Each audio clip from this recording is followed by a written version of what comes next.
Yeah we Prakash గారు. నమస్కారం భరత్ గారు, అక్కడ అందరి పెద్దలకు కూడా నమస్కారం. యా ఇది హిడ్మా ఎన్కౌంటర్ అనేది 100% బూటకం అండి, అలా అనుమానం ఏం లేదు. కానీ క్యాస్ట్ కోణాన్ని ఆపాదించడం అనేది కరెక్ట్ కాదు. ఎందుకంటే ఎంతో మంది అగ్రకులాల వాళ్ళు పోరాట నాయకులుగా అసూలు బాశారు, వీరోచితంగా పోరాడారు వాళ్ళు నమ్మిన సిద్ధాంతానికి. కాబట్టి కులం కోణం అనేది ఇందులో తీసుకురావడం అనేది కరెక్ట్ కాదు. రెండవది ఏంటంటే ఇప్పుడు ఈ సిద్ధాంతం అనేది ఇప్పుడు పరిస్థితులు అనుకూలంగా లేవు కాబట్టి పోరాట విరమణ కాదు, అసలు పోరాటం ప్రారంభమైందే ఒక తప్పుడు తోవ. సరే సిద్ధాంత చర్చలకి వేదిక కాకపోయినా కూడా కనీసం కామన్ సెన్స్ 1951లో ఎందుకు పోరాటం విరమింపజేశారు? అప్పుడేమన్నా అంటే ఆ కారణాలు ఏమన్నా వాళ్ళు ఆలోచించుంటే 68లో వాళ్ళు మొదలు పెట్టే వాళ్ళు కాదు. శ్రీకాకుళం పోరాటం ఎందుకు ఫెయిల్ అయింది? నక్సల్బరీ పోరాటం ఎందుకు ఫెయిల్ అయింది? అంటే వరుసగా కూడా పోరాటాలు విఫలమవుతుంటే గుణపాఠాలు తీసుకోలేని వాళ్ళు ఈ తెలంగాణను అరుణోరణ బాటలో ఆగం చేశారు. అయితే వాళ్ళు సాధించిన లేవో అంటే తప్పకుండా ఉన్నాయి. తెలంగాణలో భూస్వామ్య విధానం కొన్ని ప్రాంతాలలో ఉంటే దాన్ని అంతం చేశారు. చంద్రకుమార్ గారు అన్నట్టు అన్యాయాలను అంతం చేయడానికి ఆయుధాలు పట్టారు. కానీ ఇది తుపాకీ గొట్టం ద్వారా రాజ్యాధికారం సాధిస్తామనేది 51లో వీలు కాలేదు, నక్సల్బరీ పోరాటంలో కాలేదు, శ్రీకాకుళంలో పోరాటంలో కాలేదు. ఎక్కడ కాకున్నా కూడా వీళ్ళు అదే బాటలో ఇవాళ 57 సంవత్సరాలు నడిపించారు. ఎప్పుడో ఒకసారి దానికి ఫుల్ స్టాప్ పడాల్సిందే. ఇవాళ ఫుల్ స్టాప్ పడ్డది. హిడ్మా తర్వాత ఇక సాయుధ అనే పదానికి నాకు తెలిసి అర్థమే ఉండదు. ఈ రోజుతోనే ముగింపు అనేది ఉంటది అని నేను అనుకుంటున్నా. మిగిలిన వాళ్ళు కూడా బయటకు రాకపోతే చచ్చిపోతారు వాళ్ళు కూడా. ఇంకా వాళ్ళని మనం జాలిపడి లాభం లేదు ఇక. ఎందుకంటే కొండపల్లి సీతారామయ్య గారు తనని ఏ పార్టీలోకి రానియలేదు, అప్పుడు సిపిఎంలోకి రానియలే, సిపిఐలోకి రానియలే. 1953లో ఆయన పార్టీ మాట వినకుండా వేరే వివాహం చేసుకున్నందుకు బహిష్కరించింది పార్టీ. ఇంకా దిక్కు లేకుండా తెలంగాణ ఉద్యమంలో ఆవేశపరులైన యువకులందరినీ చేరదీసి ఉద్యమం ఫెయిల్ అయినప్పుడు తన ఉద్యమాన్ని స్టార్ట్ చేశాడు. ఎక్కడ ఠికానా లేక, ఎక్కడ దిక్కు లేక. దీనికి నేనే చాలా మందితో నేను పెద్దలతో మాట్లాడి చెప్తున్నా. నేను ఎవరైతే ఆయనను సస్పెండ్ చేశారో దేవులపల్లి వెంకటేశ్వరరావు గారు 3 సార్లు ఆయన రిజెక్ట్ చేసింది కూడా ఆయనే. అయితే ఇప్పుడు ఈయన చేసిన కథకు 50 ఏళ్ళు తెలంగాణ ఆగమైపోయింది. కాకపోతే ఇవన్నీ వచ్చినాయి మాత్రం మనం కాదనలేం. వాళ్ళ త్యాగాలు నిష్ఫలం కాలేదు. గిరిజన కార్పొరేషన్లు వచ్చినాయి, ఐటీడీఏలు వచ్చినాయి, భూముల సంస్కరణలు జరిగాయి, భూ సంస్కరణలు అమలైనాయి చాలా వరకు. తర్వాత భూస్వామ్య దోపిడీ పోయింది, గుండాయిజం పోయింది, రౌడీలు పోయారు, ప్రజలకు చాలా మేలు జరిగింది. కానీ తుపాకీ గొట్టం ద్వారా రాజ్యాధికారం అనే పేరుతో ఏదైతే నడిపారో అది 100% అది ఆచరణ సాధ్యం కానిది. మార్క్స్ చెప్పలేదు, మావో చెప్పలేదు, లెనిన్ చెప్పలేదు. వాళ్ళు ఎవరైనా సిద్ధాంతానికి వచ్చినట్టయితే సిద్ధాంత చర్చకు నేను సిద్ధం. కొండపల్లితో చర్చించిన, సత్యమూర్తితో చర్చించిన, వరవరరావు గారితో చర్చించిన, ఇప్పుడు వీళ్ళతో కూడా నేను సిద్ధాంత పునాది మీద చర్చించడానికి సిద్ధంగా ఉన్నా. అది బాటను వదులుకోవాలి, అందులో ఉన్నోళ్ళు కూడా బయటికి రావాలి.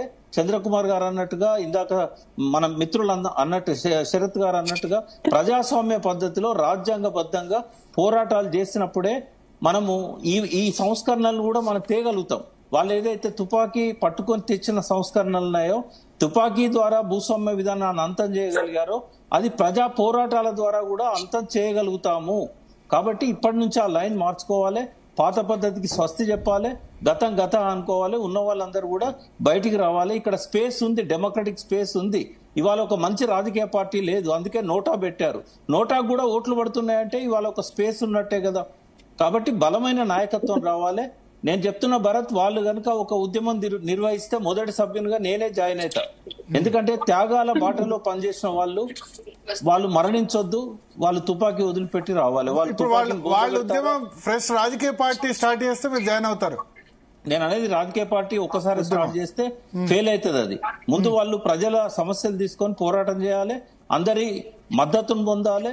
ఆ స్పేస్ ఏదైతే ఉన్నదో డెమోక్రటిక్ స్పేస్ లో ఇముడాలి. మళ్ళీ దౌర్జన్యాలు చేయకూడదు. మనం శాంతియుతంగా రాజ్యాంగ పరంగా పోవాలి. తెలంగాణ ఎట్లా సాధించినామో వాళ్ళ ఈ ప్రజల సమస్యల పరిష్కారాన్ని, భవిష్యత్తులో అధికారాన్ని, మీరు సీతక్క ఎగ్జాంపుల్ తీశాడు, అదొక రాంగ్ ఎగ్జాంపుల్. సీతక్కది రాంగ్ ఎగ్జాంపుల్. ఎందుకంటే ఆమె ఒక బూర్జువా పార్టీలో చేరింది. ఇప్పుడు ఆమెను అడిగితే కూడా చెప్తుంది నేనేం చేయలేకపోతున్నా, ఎందుకంటే నాకున్న రాంగ్ ఎగ్జాంపుల్ ఎందుకు మంత్రి అయింది. అది రాంగ్ ఎగ్జాంపుల్ అంటున్నా. విప్లవకారులను మీరు ఈ పార్టీలో పోండి, ఆ పార్టీలో పోండి, ఎలక్షన్లకు మిమ్మల్ని అర్బన్ నక్సలైట్ అని ఎట్లన్నారో మీడియా పోలీస్ అంటారు. భరత్ జాగ్రత్త, మిమ్మల్ని మీడియా పోలీస్ అనే పరిస్థితి వస్తుంది. మీరు అన్నా పర్లేదు, ఇబ్బంది లేదు. వాళ్ళే ఒక సంఘం పెట్టాలి, ఉద్యమం చేయాలి. అల్టిమేట్ గా పొలిటికల్ పార్టీ పెట్టినప్పుడు అందరూ కూడా జాయిన్ అవుతారు. వాయిస్ లేదు. అలా నేనేమో ఆదర్శాలు వల్ల వేసి 100 మంది మెదడులో ఇంజెక్షన్ అయితే ఒక మాట చెప్పి క్లోజ్ చేస్తా. ఇవాళ సమస్యలు విపరీతంగా ఉన్నాయి. వాళ్ళు ఏం చేస్తున్నారంటే కొన్ని సమస్యలను వాళ్ళే సృష్టించి రాజకీయ పార్టీలు అన్నింటినీ వాటి వెనకాల తిప్పి డైవర్షన్ పాలిటిక్స్ చేస్తున్నారు. కానీ ఇవాళ ప్రకృతికి నోరు లేదు, ఇవాళ నీటికి నోరు లేదు, నదులకు నోరు లేదు, ఇవాళ చెట్లకు నోరు లేదు. ఇవాళ ఓజోన్ పొర చిల్లుబడుతుంది. 6వ 6th ఎక్స్టెన్షన్ వైపుగా ప్రయాణిస్తున్నాం మనం. ప్రకృతి సమస్యల కోసం పోరాడాలి, ప్రజల సమస్యల కోసం పోరాడాలి. ప్రజలు ఆదరిస్తారు, కడుపులో పెట్టుకుంటారు. రాజ్యాధికారం సాధించడం అనేది ఎక్కువ కాలం పట్టదు వాళ్లకు. అది మనం ఏదో నేపాల్లోనే సాధ్యమైంది, శ్రీలంకలోనే సాధ్యమైంది అంటే కుదరదు. ఇక్కడ కూడా సాధ్యం అవుతుంది. ఇప్పుడు మన స్క్రీన్ లో జంపన్న కనబడుతున్నాడు. జంపన్న లాంటి వాళ్ళు ఎంతో మంది వెయిట్ చేస్తున్నారు. నాలాంటి వాళ్ళం ఎంతో మంది వెయిట్ చేస్తున్నాం. అట్లాంటి ఒక ఉద్యమ సంస్థ రావాలి, పోరాడాలి అని. ఓకే సార్, భరత్ గారు మీరు పదే ఆ సీతక్క ఎగ్జాంపుల్ తీసుకురాకండి sir. Seethakka in the present state అనేది ప్రకాష్ గారు చెప్పాలి, ఆ ప్రాంతం చెందిన వ్యక్తి కాబట్టి. ఆమె ఇప్పుడు బూర్జువా వాళ్ళ నాయకులను మించిపోయింది. ఇప్పుడు వాళ్లకు లెక్చర్లు ఇచ్చగలిగేంత గొప్పగా తెలివిగా ఎదిగింది ఆమె. మీరు సీతక్కను గతం వేరు సార్, అట్లా చాలా మందికి గతం. సీతక్క మంత్రి కరోనా సమయంలో పాప స్వయంగా అందరికి వెళ్ళి అందజేసింది. సీతక్క ప్రాబ్లం ఏంటంటే శరత్ గారు ఒక మాట చెప్తా, ఆమెను కనీసం ఆమె శాఖకు కూడా పనిచేయనిస్తలేరండి. అన్న నేను ఏం చేయాలి, నేను చేయలేకపోతున్నా అని పోయినోళ్ళకి చెప్పుకుంటుంది ఆమె. అంటే బూర్జువా రాజకీయాలలో నక్సలైట్ వచ్చి కూర్చున్నా కూడా ఏమీ చేయలేడు. వాళ్ళ సొంత పార్టీ పెట్టుకోవాలి, అధికారంలోకి రావాలి, అప్పుడు మాత్రమే అనుకున్నది చేయగలుగుతారు. రేవంత్ రెడ్డి కిందనో ఇంకొక ముఖ్యమంత్రి కిందనో ఏం చేయగలుగుతాం? ఏం చేయలేం. వాళ్ళ తలకి వాళ్ళ అడుగులకు మడుగులు ఒత్తుతూ పడి ఉండాలనే తప్ప మనం అనుకున్న లక్ష్యాలు అక్కడ ఎట్లా సాధిస్తాం మనం? ఇప్పుడు ఇంకోటి హిడ్మా విషయంలో ఎందుకు ఎన్కౌంటర్ జరిగిందనేది ఒక మాట చెప్తాను. మిగతా వాళ్ళని ఎందుకు చంపలేదు అని అంటే ఒక్క కారణం. హిడ్మా కనుక బెయిల్ మీద బయటకు వచ్చాడు అనుకోండి, సరెండర్ అయ్యి బెయిల్ మీద బయటకు వస్తే ఒక గొప్ప ట్రైబల్ నాయకుడు అవుతాడు, ఒక కొమరం భీమ్ అవుతాడు, ఒక అల్లూరు సీతారామరాజు అవుతాడు. ఛత్తీస్గఢ్ లో ఆయనకు వేలాది మందికి ఆదివాసీల మద్దతు ఉన్నది. ఈ ఆపరేషన్ కగార్ స్టార్ట్ చేసిందే మైనింగ్ మాఫియా కోసం. ఆ మైనింగ్ మాఫియాను ప్రజలతో ఎదిరిస్తాడు. అంటే నక్సలైట్ గా ఆయన గనక పక్కకు జరిగితే ఆయన ప్రజా నాయకుడుగా ముందుకు వస్తాడు. ఆ ఛత్తీస్గఢ్ లో ప్రజలు తిరుగుబాటు చేస్తే ఏ మైనింగ్ మాఫియా ఉండదు. కాబట్టి అది చాలా డేంజరస్ పర్సన్ అని చెప్పి ఆయనకున్న ప్రజలలో ఉన్న ఆదరణను బట్టి అతన్ని ఎన్కౌంటర్ చేశారు. ఆయన సరెండర్ కావడానికి వచ్చాడు. చాలా రోజులు ఆయనను పెట్టుకున్నారు. తర్వాత పైనుంచి ఆదేశాలు వచ్చినాయి.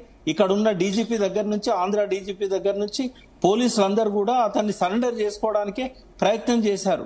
చాలా రోజులు ఆర్గ్యుమెంట్ నడిచింది. లాస్ట్కి ఏంటంటే ఇక తప్పనిసరి పరిస్థితుల్లో పైన ఆదేశాలు వచ్చినాయి కాబట్టి కేంద్రం నుంచి విధి లేక ఆయన తీసుకుపోయి చంపేశారు. They are not happy. హిడ్మాను ఎందుకంటే ఆయనకు ఆశ చూపెట్టి బయటికి తీసుకొచ్చిన వాళ్ళే ఇవాళ వాళ్ళ చేతులతో చంపాల్సిన పరిస్థితి వచ్చింది. దాన్ని ఏ పోలీస్ కూడా హ్యాపీగా ఉండడు. ఒకటి ఒక్క నిమిషం సార్, ఒక